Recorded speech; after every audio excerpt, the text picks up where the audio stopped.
बहुत अच्छा आपने सुना भी। मुझको जब ये पढ़ा रहे थे, एक तरफ मक्का एक तरफ मदीना, तो मुझको याद आ रहा था कि हर संत बरसते हैं अनवार मदीने में, हर संत बरसते हैं अनवार मदीने में, रहते हैं दो आलम के सरदार मदीने में। या रब मेरी किस्मत में कैसा सफर लिख दे, मक्के में करूं सेहरी तो इफ्तार मदीने में।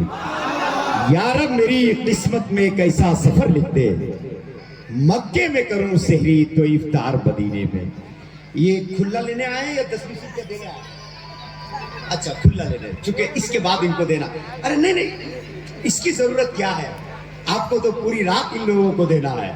मुझको मालूम है कि आप देने पे आते हैं तो कम नहीं देते।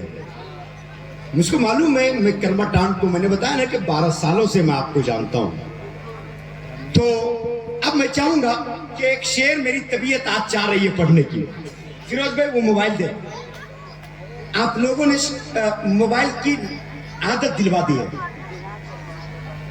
चूंकि वाहिद एक ऐसे शायर है जो पढ़ते वक्त बहुत कम मोबाइल का इस्तेमाल करते हैं। उस जात का नाम हजरत अलहाज मुबारक हुसैन मुबारक साहब है। चूंकि मैं देखता हूं सफर में हम लोग साथ रहते हैं अक्सर, ये अपना शेर अभी लिखे 5 घंटे के बाद बोलिए तो कागज पे लिखते नहीं है, वो सुना देंगे। अल्लाह ने ज़हन अता किया। अरे जी है ऐसे रहन दे रहे। लेकिन एक शेर हिंदी लफ्ज का इस्तेमाल हो चुका है, जिसके हृदय में रसूलुल्लाह का सम्मान है। मैं पढ़ के बता देता हूं, आप समझ के बता दें कि अब्दुल रऊफ तुमने सही शेर का इंतखाब किया है। देखे शमाल भाई, देखे भाई, जिसके हृदय में रसूलुल्लाह का सम्मान है, वो यकीनन एक मां और बाप की संतान है। जिसके हृदय में रसूलुल्लाह का सम्मान है, वो यकीनन एक मां और बाप की संतान है। आज की थोड़ी ना है बेटी बचाओ की सदा, अरे ये रसूलुल्लाह का छेड़ा हुआ अभियान है। आज की थोड़ी ना है बेटी बचाओ की सदा, ये रसूलुल्लाह का छेड़ा हुआ अभियान है। लोग कहते हैं बेटी बचाओ बेटी पढ़ाओ, आज ने कह रहे हैं मेरे सरकार ने 1400 साल पहले कहा था। और जिसको बेटियों से मोहब्बत है, एक बार बेटियों की मोहब्बत में बोल दे या रसूलुल्लाह, अरे माशाअल्लाह। तो ये मोहब्बत ज़बान तक आनी चाहिए। जिसके हृदय में रसूलुल्लाह का सम्मान है, वो यकीनन एक मां और बाप की संतान है। आज की थोड़ी ना है बेटी बचाओ की सदा, ये रसूलुल्लाह का छेड़ा हुआ अभियान है। और बेटी है क्या जहां को बताया हुसैन ने, बड़ा एहसान होगा, ये सुन ले आप। बेटी है क्या जहां को बताया हुसैन ने, नाना की तरह दिल से लगाया हुसैन ने।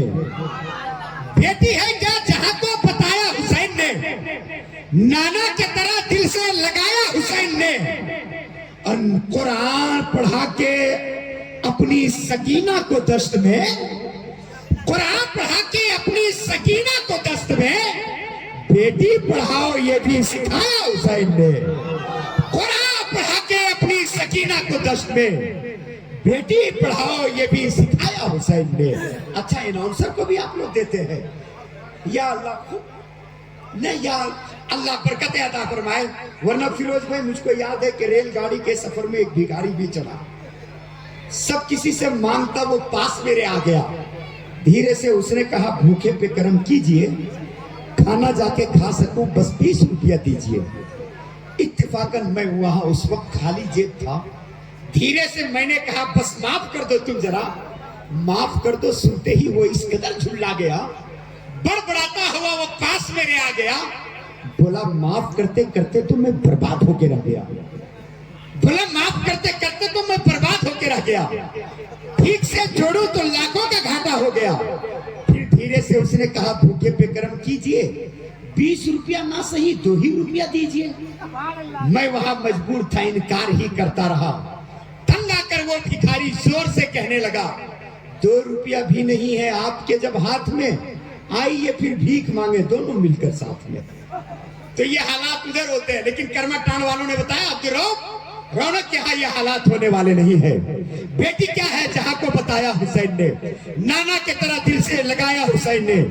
बेटी को कुरान पढ़ा के दस्त में, सकीना को दस्त में बेटी पढ़ाओ ये भी सिखाया हुसैन ने।